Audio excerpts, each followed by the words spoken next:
That's the end of our fun adventure. Follow, subscribe, and share your comments below. बहुत समय पहले स्वर्णवन नामक जंगल में दो शक्तिशाली शेर रहते थे, वनराज और विकराल। वे सिर्फ नाम के भाई थे, खून का रिश्ता था, लेकिन उनके दिलों में सत्ता और सिद्धांतों को लेकर गहरी खाई थी। एक ओर था न्यायप्रिय, कर्मठ और दूरदर्शी राजा वनराज, और दूसरी ओर था लालच और क्रूरता में डूबा विकराल। वनराज ने जंगल की प्रजा को संबोधित किया। सुन लो स्वर्णवन के सभी जीव जंतु, ये क्षेत्र वनराज का है और यहाँ के नियम भी वनराज के होंगे।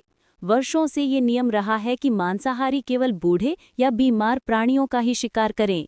किसी भी स्वस्थ और जवान जीव पर हमला करने की भूल मत करना।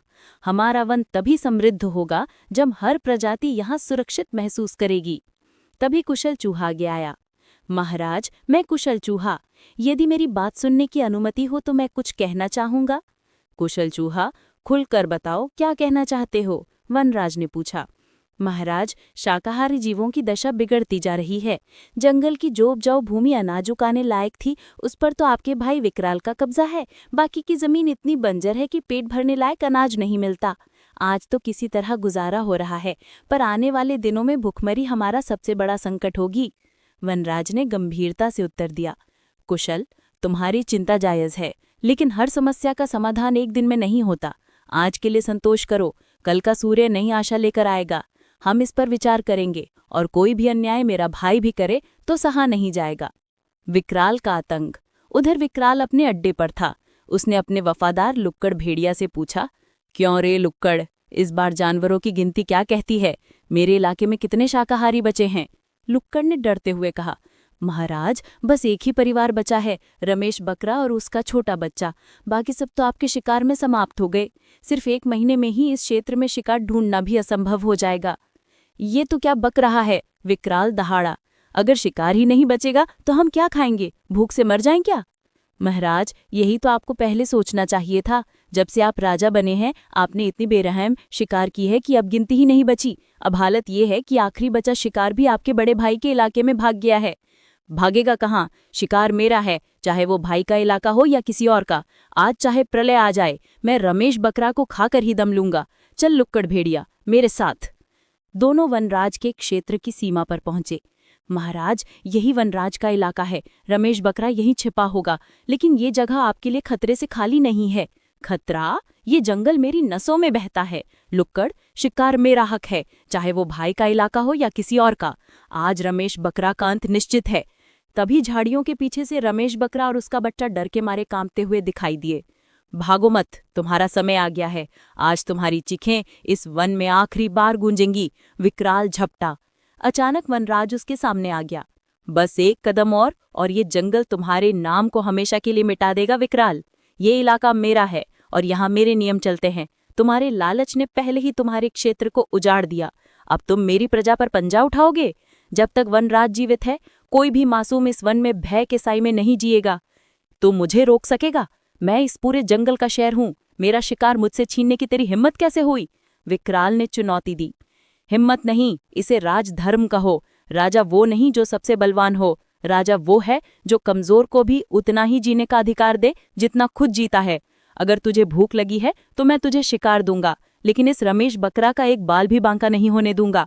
ठीक है भाई, आज तेरे इलाके का कानून मान लेता हूँ, लेकिन याद रखना, जंगल के हर कोने में तू मौजूद नहीं होगा, और जब मैं अकेला शिकार देखूंगा तो कोई नहीं आएगा उसे बचाने। विकराल वहां से चला गया। वनराज ने रमेश बकरा और उसके बच्चे को अपनी सुरक्षा में ले लिया। षणपंत्र का जाल। उसी रात विकराल अपनी गुफा के पास बैठा था। उसने लुक्कड़ भेड़िया से कहा, आज की हार मैं भूला नहीं। शेर को हराने के लिए सीधे पंजा नहीं मारते, बलवान वो है जो दुश्मन के किले को अंदर से खोखला कर दे। महाराज, आप क्या कहना चाहते हैं?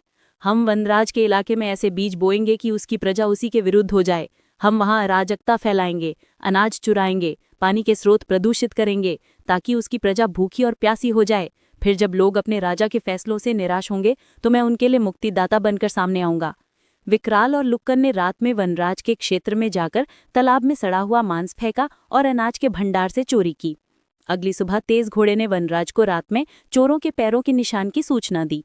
चतुर लोमड़ी ने बताया कि उसने गुप्तचर भेड़ियों को कहते सुना, जब भूख बढ़ेगी तो राजा पर शक उसकी प्रजा खुद करेगी। पानी के तालाब की हालत देखकर सभी चिंतित हो गए। सड़ी हुई बदबू आ रही थी। चतुर लोमड़ी ने सलाह दी, महाराज, ये साजिश किसी ऐसे के दिमाग से निकली है जो हमें भीतर से कमजोर करना चाहता है। अगर आप आज्ञा दे तो मैं गुप्त रूप से विकराल के इलाके में जाकर पता लगा सकती हूँ कि वो क्या चाल चल रहा है। वनराज ने तुरंत कार्यवाही की। तेज घोड़ा, तुम सीमाओं की निगरानी बढ़ा दो। मजबूत हाथी, तुम अनाज भंडार की रक्षा करो। सहज गधा, तुम गांव-गांव घूमकर सबको हौसला दो ताकि डर न फैले। और चतुर लोमड़ी, तुम मेरी आंख और कान बनकर विकराल के इलाके में जाओ और सच लेकर आओ। लोमड़ी का भेद और विजय। उस रात लोमड़ी सन्नाटे में विकराल के अड्डे की ओर बढ़ी। उसने पेड़ के पीछे छिपकर विकराल और लुक्कड़ की बातें सुनी। विकराल, पहला वार सफल रहा। अगला कदम है उनके बीच झगड़े करवाना। जब वे अनाज और पानी के लिए लड़ेंगे तो मैं उन्हें बचाने आऊंगा। लोमड़ी ये सुनकर चौंक गई। तभी पास में एक सूखी टहनी टूटी। महाराज, कोई आवाज आई। कौन है वहां? लुक्कड़ ने कहा। लोमड़ी तेजी से अंधेरे में गायब हो गई। अगली सुबह लोमड़ी ने वनराज को सारी साजिश बताई। वनराज ने तुरंत जवाबी योजना बनाई। अब समय आ गया है कि विकराल की चाल का जवाब उसी की चाल से दिया जाए। तेज घोड़ा विकराल के इलाके की गश्त करेगा। मजबूत हाथी अनाज भंडार की रक्षा करेगा। सहज गधा लोगों के अफवाहों पर विश्वास न करने के लिए समझाएगा। कुशल चूहा विकराल के अड्डे की खाने पीने की चीजें कुतर कर उन्हें कमजोर करेगा। चतुर लोमड़ी विकराल और लुक्कड़ के बीच फूट डालेगी। लोमड़ी ने लुक्कड़ भेड़िया से मिलकर उसे यकीन दिलाया कि विकराल उसके लिस्से का शिकार खुद खा रहा है। सोच ले लुक्कड़, विकराल तुम्हें धोखा दे रहा है, तुम उसके लिए सिर्फ नौकर हो। लुक्कड़ के मन में संदेह घर कर गया। तभी तेज घोड़े ने खबर दी कि विकराल जंगल में घुस चुका है।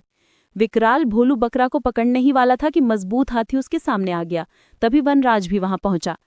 जंगल का कानून भूल गया था विकराल। आज तुझे जिंदा छोड़ रहा हूं ताकि तू याद रखे, राज ताकत से नहीं, एकता और न्याय से चलता है। लुक्कड़ भेड़िया ने भी विकराल का साथ छोड़ दिया। उसने कहा, विकराल, तेरा साथ देकर मैंने कुछ नहीं पाया। अब मैं वनराज महाराज की शरण में जा रहा हूं। विकराल हार मानकर चला गया। वनराज ने अंत में कहा, इस जंगल में कोई भी राजा नहीं है, राजा केवल न्याय है। और न्याय कहता है जो प्रकृति से विश्वासघात करे उसकी जगह यहाँ नहीं। That's the end of our fun adventure. Follow, subscribe, and share your comments below.